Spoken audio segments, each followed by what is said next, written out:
अमीर बेटी का सौदा।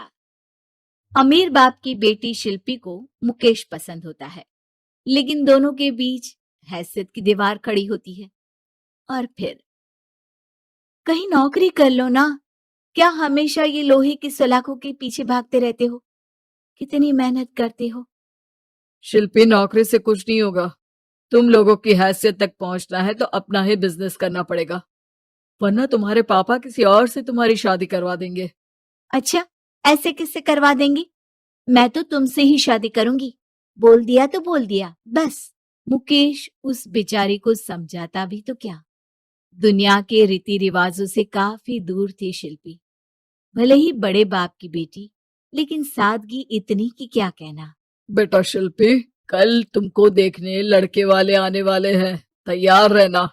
मैंने तुम्हारी माँ को समझा दिया है। घर के सारे नौकर चाकर को वो समझा देगी कि स्वागत कैसे करना है। कैसी बात कर रहे हैं पापा? मैं तो मुकेश से प्यार करती हूँ, उसी से शादी करूंगी। मैंने आपको बताया था ना। मुकेश किसका बेटा है? वो स्टील किंग सिंघानिया का, या वो जो बड़े ज्वेलरी वाले हैं मेहता, उनका? नहीं नहीं पापा, अ, वो अपना ही काम करता है, लेकिन एस्टेब्लिश नहीं है अभी। पापा, वो आपके पास तब आएगा जब कुछ बन जाएगा। आप प्लीज थोड़ा सा वक्त दे दीजिए। पिता को शिल्पी की बात पर गुस्सा आ जाता है। वो उससे कुछ नहीं कहते और शिल्पी की माँ के पास जाते हैं। ये संस्कार देकर बड़ा किया तुमने शिल्पी को, और कैसे मैं किसी भिखारी के साथ उसकी शादी कर दूं? कौन है ये मुकेश? मैं जानती हूँ, बड़ा ही होनहार लड़का है। शिल्पी से बहुत प्यार करता है और शादी करना चाहता है। अरे ऐसे कैसे मैं किसी से भी अपनी बेटी की शादी कर दूं? कोई भी उठकर आए और कहे कि मैं शादी करना चाहता हूं तो मैं शादी कर दूं? कान खोल कर सुन लो, कल उसे अच्छे से तैयार कर देना, क्योंकि जो लड़का मैंने देखा है शिल्पी के लिए, वो करोड़पति घर का बेटा है, समझी? लाख मना करने पर भी शिल्पी को उस लड़के से मिलवाया जाता है जो उसके पिता ने उसके लिए देखा था। देखिए, मैं किसी और से प्यार करती हूँ और उसी से शादी करूंगी। ये तो बहुत अच्छी बात है कि तुम किसी और से प्यार करती हो, क्योंकि मैं भी किसी और से प्यार करता हूँ।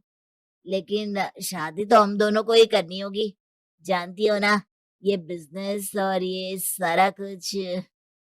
शिल्पी को समझ में नहीं आता कि वो क्या कह रहा है, लेकिन वो समझ जाती है कि वो लड़का भी किसी और से प्यार करता है। पिताजी, वो भी कह रहा था कि वो किसी और से प्यार करता है। हाँ तो करने दो ना, हमने तो नहीं रोका। तुम अपना देखो, शादी के लिए हाँ कर गया है वो। लेकिन क्यों? अरे वो और मैं दोनों ही एक दूसरे से प्यार नहीं करते, फिर शादी क्यों कर ले? पापा, एक बार सिर्फ मेरे कहने पर आप मुकेश से मिल ले। पिता शिल्पी के कहने पर फॉर्मेलिटी के लिए ही सही, लेकिन मुकेश को घर बुला लेते हैं। देखो, ज्यादा वक्त नहीं दे पाऊंगा। ये बताओ कि शादी के बाद कहाँ रखोगे उसे? 2 कमरे के मकान में? नहीं सर, मैंने 2 साल के बाद का सारा प्लान कर लिया है। मैंने आयरन इंडस्ट्री खड़ी करने के लिए पूरा ब्लूप्रिंट तैयार किया है। मेरी खुद की जगह है दादाजी की। बस थोड़ा फंड का अरेंजमेंट हो जाता तो काम शुरू कर देता। अच्छा, मतलब तुम यहाँ फंड रेज करने आए हो? मुकेश समझ जाता है कि उसके पिता शिल्पी की शादी उससे कराने के मूड में नहीं है। फंड आप कभी दे भी नहीं पाएंगे मुझे। मुझे तो सिर्फ शिल्पी चाहिए। मैं उसके बिना नहीं रह सकता सर। मैं उसे बहुत खुश रखूंगा। वो तो हर पति का धर्म होता है। वो तो मैं किसी से भी उसकी शादी करा दूं, वो उसे खुशी रखेगा। लेकिन देखो, मैं ज्यादा बात को घुमाना नहीं चाहता। वो बड़े घर की लड़की है, उसे काम काज की आदत नहीं। अभी वो समझ नहीं रही, लेकिन तुम तो समझो। मैं किसी भी हालत में शिल्पी की शादी तुमसे नहीं करवा सकता। मुकेश पिता से लाख मन्नतें करता है, लेकिन वो नहीं मानते। शिल्पी की शादी उस अमीर लड़के से हो जाती है।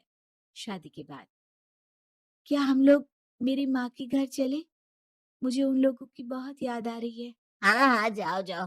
वैसे भी आज मैं अपनी गर्लफ्रेंड के साथ मसूरी जा रहा हूँ, तुम जा सकती हो। कैसी बात कर रहे हैं? अब हम लोगों की शादी हो गई है, आप कैसे किसी और लड़की के साथ जा सकते हैं? अरे मैंने तो तुम्हें शादी के पहले ही बता दिया था कि मेरी कुछ गर्लफ्रेंड्स है। अब प्लीज ये टिपिकल बीवी वाला रोना धोना शुरू मत कर देना। शिल्पी पिता के घर जाती है और माता पिता को सारी बात बता देती है। इतना गंदा इंसान निकलेगा मैंने तो सोचा ही नहीं था। अरे क्यों कराई मेरी फूल जैसी बेटी की शादी ऐसे घर में। और तो क्या हो गया, शुरू शुरू में हर घर में ऐसा होता है, धीरे धीरे ठीक हो जाएगा। और वैसे भी उन लोगों के साथ हम लोगों की एक बड़ी डील फाइनल हुई है, समझी। उन लोगों से रिश्ता बनाकर रखो, तभी पैसों की बारिश होगी। पापा, अब समझ में आया कि आपने मेरे साथ ऐसा क्यों किया। मुकेश आपके सामने गिड़गिड़ा कर गया कि वो मुझे बहुत खुश रखेगा, लेकिन आपने मेरी शादी एक ऐसे लड़के से करा दी जो किसी और लड़की से प्यार करता है और शादी सिर्फ समझौते के लिए कर रहा है। पापा, मैं जा रही हूँ, लेकिन इस घर में कभी पैर भी नहीं रखूंगी। आपने मुझे सामान की तरह इस्तेमाल किया। माँ शिल्पी को बहुत रोकती है, लेकिन वो एक नहीं सुनती। कुछ समय बाद शिल्पी, मुझे नहीं लग रहा कि अब हम दोनों के बीच ये शादी और रह पाएगी। मैं किसी और से शादी करना चाहता हूँ। वैसे तुम परेशान मत हो ना, तुम्हारे पापा के साथ हम लोगों की डील जो चल रही है ना, वो नहीं रुकेगी, क्योंकि तुम बहुत अच्छी लड़की हो। ठीक है, मैं जा रही हूँ, तलाक के पेपर में साइन करके। लेकिन एक शर्त है, मैं कहाँ गई ये बात मेरे पिता तक नहीं पहुंचनी चाहिए। शिल्पी घर छोड़कर चली जाती है। वो एक नौकरी करती है और अपना जीवन खुद संभालती है। लेकिन एक दिन, शिल्पी जी, आपसे मालिक मिलना चाहते हैं। अब मुझसे क्यों? शिल्पी मालिक के कमरे में जाती है, जहां सामने मुकेश होता है। अरे आप, आपको देखकर बहुत खुशी हुई, बहुत बड़े आदमी बन गए। थैंक्स, पर तुम्हें नौकरी करने की क्या जरूरत पड़ गई। मैंने तो सोचा भी नहीं था कि तुम मेरी शिल्पी होगी। तभी वहां शिल्पी के पिता आ जाते हैं। शिल्पी, तुम्हारे बारे में माँ से पता चला। घर चलो बेटा, मुझे माफ कर दो। मुकेश, मैं यहाँ अपनी कंपनी के काम के लिए आया हूँ। तुम्हारी कंपनी की डील अगर हमें नहीं मिली तो हम बर्बाद हो जाएंगे। वैसे अब तुम चाहो तो शिल्पी की शादी मैं तुमसे कराने को तैयार हूँ। बस करिए पापा, ये क्या सौदा लगा रखा है आपने। जिस कंपनी से आपकी डील हो, अपनी बेटी की शादी उसी के घर करा देते हैं।